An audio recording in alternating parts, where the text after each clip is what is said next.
So you probably know, or maybe you don't know, that ever since the 90s, DJs have been using drum machines and synthesizers and other things and running them on top of their sets. There's guys all the way back in the early 90s that were mixing multiple records together and a drum machine on top and somehow keeping it all in time. Pretty wild, but that concept is still very much alive and very much relevant today. So in this video, I want to show you how you can sync up things like the Roland TR-8 or drum machines in general with your DJ set. If you're DJing with CDJs, Serato, Traktor, whatever, you're going to be able to, at the end of this video, sync up a drum machine with your DJ set and have them sound really sweet together.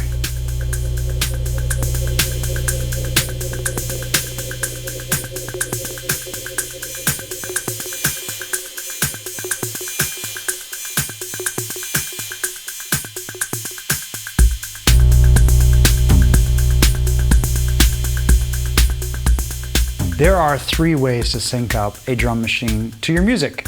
The first way is the old school way. We're going to treat a drum machine like a turntable and sync it up manually using the tempo knobs.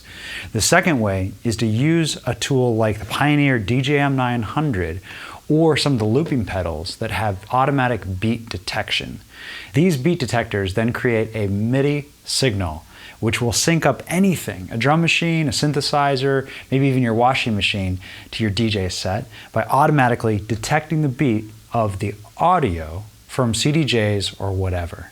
The third and final way is to actually have a MIDI signal sent out of Traktor, out of your computer, straight into the drum machine, turning your drum machine into a rhythm slave doing whatever Traktor wants to do and keeping everything nicely in time. So the first way is the old school way. We've got a beat running here. There's no sync going on. We've just got an old school track. This could be a piece of vinyl, it could be CDJ, whatever. We've got some music. Now the key thing here is to make sure that this music is playing at a whole BPM value. Makes your job a lot easier. So I'm playing this track at 123 beats per minute. Obviously with vinyl, this would be a little bit more difficult, but with the CDJ and any DJ software, it's very easy to make sure that you're playing your tracks at a whole BPM value. Then I go over to my drum machine and I just cue in that value. So I've got a tempo of 123. Great. Now I'm going to go ahead and just try to start this drum machine as best I can on the downbeat of the track. Now I'm going to pull out all these drums so we just hear the kick, and I'm going to back it up a little bit and set a loop so we just hear the beat. Okay, so we've got the beat of the track. Now let's get just the kick lined up. Now you hear it's off. The drum machine is a little bit behind. So what I'm going to do is use my fine tempo knob and speed up the track until it catches up and then bring it back to 123. So in old school DJing, now it's ahead. So I'm going to slow the track down and then return to 0. This fine tempo knob has a little bit of a notch, so it's easy to get back to neutral, and now the two are in sync. So you old school DJs may remember that if you are a really big badass, you didn't touch the platter. You actually beat matched your records using the tempo fader. You would adjust the tempo fader faster or slower and then return back to the same point you were for a totally seamless transition. We're using the same technique here. We're using the fine tempo fader to pull the song back because it's now slower, and then once the two are perfectly in time, bring it back to that 123, and we've essentially just shifted the track because it slowly fell behind or slowly fell ahead. So that's the first technique. The easiest way to sync up a drum machine to any piece of audio is simply to treat the drum machine like a turntable. And there's a lot of DJs who still do that today, and it's very effective. You don't have to deal with any MIDI cables, and you can actually get kind of funky. Maybe you don't want to be right on top of the beat, maybe you want to be slightly behind it or slightly ahead. So the next technique is to use beat detection on something like the DJM 900. Once again, we've got a beat rolling, and the question is, what BPM is this? So this mixer actually has BPM detection. If we move this guy over here and we assign it to that track, and we turn on this guy and turn on auto, it should automatically detect the tempo of this song. There we go, 123 beats per minute.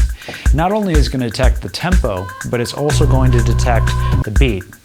Let's reverse this so we don't get that annoying little bump in the track there.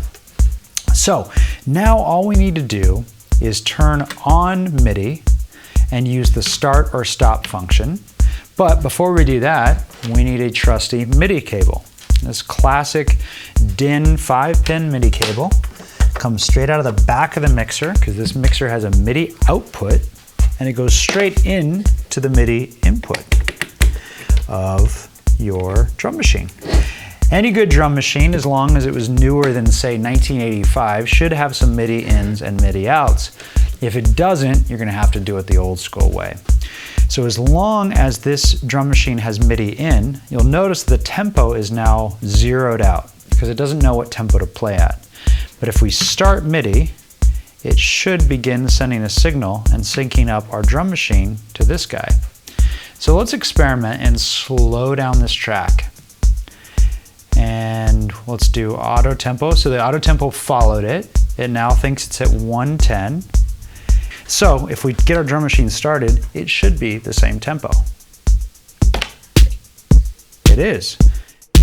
Let's try to speed up the track and see if it changes. It did, but it fell a little bit behind.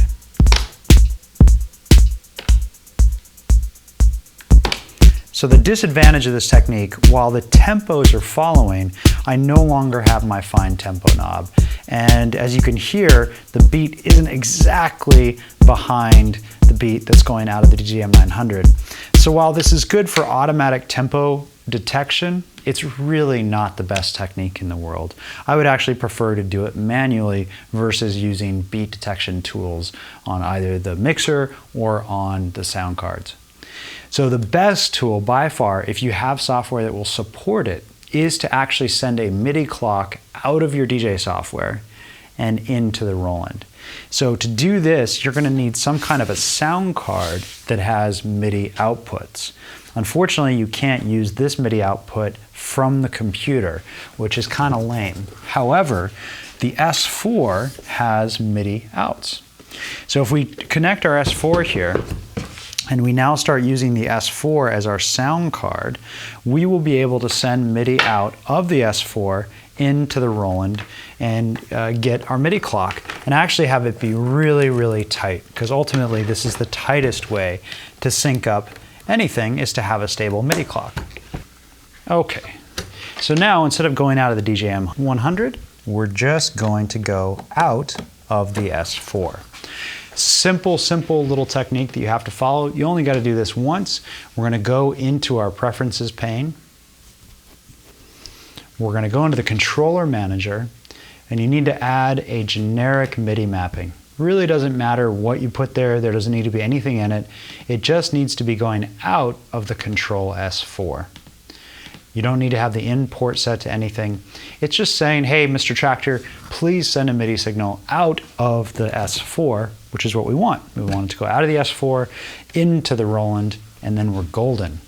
Next thing we're going to do is actually turn on Traktor's MIDI clock. That happens right here, that pause play, and voila, magic. You heard it. The moment I did that, let's do it again so you can actually hear it. The drum machine magically started, and not only did it start, but it started at the exact tempo of Traktor's master clock. And if we bring this down, the drum machine's going to follow. Exactly. So of course, you guessed it, if we synced up any track to that same master clock, the two would be in time. Very in time. One minor thing that you may need to change, sometimes this works perfectly out of the gate, sometimes not. There is a MIDI clock section. By the way, if you didn't see the option to press play or pause here, it may have because this was off. So under MIDI clock, make sure you have send MIDI clock enabled.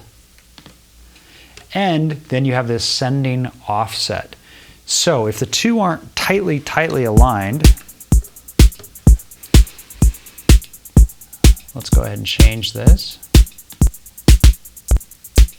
You can hear that's way off. You want to change this MIDI offset until the two are really tight. If they go off, you can go ahead and restart the MIDI clock just to double check. There are 3 simple ways for you to sync up a drum machine or a synthesizer or any kind of external hardware that accepts MIDI input to your DJ sets, regardless of the software you're using. I really encourage you to try this out because it's a lot of fun. This is how I've been DJing lately. I love having a dedicated piece of hardware to play drums and synths and other things on top of my DJ set, and it's really nice for them to be tightly in time. For more tips, tricks, reviews, and so much more just like this video, visit us on the web at djtechtools.com.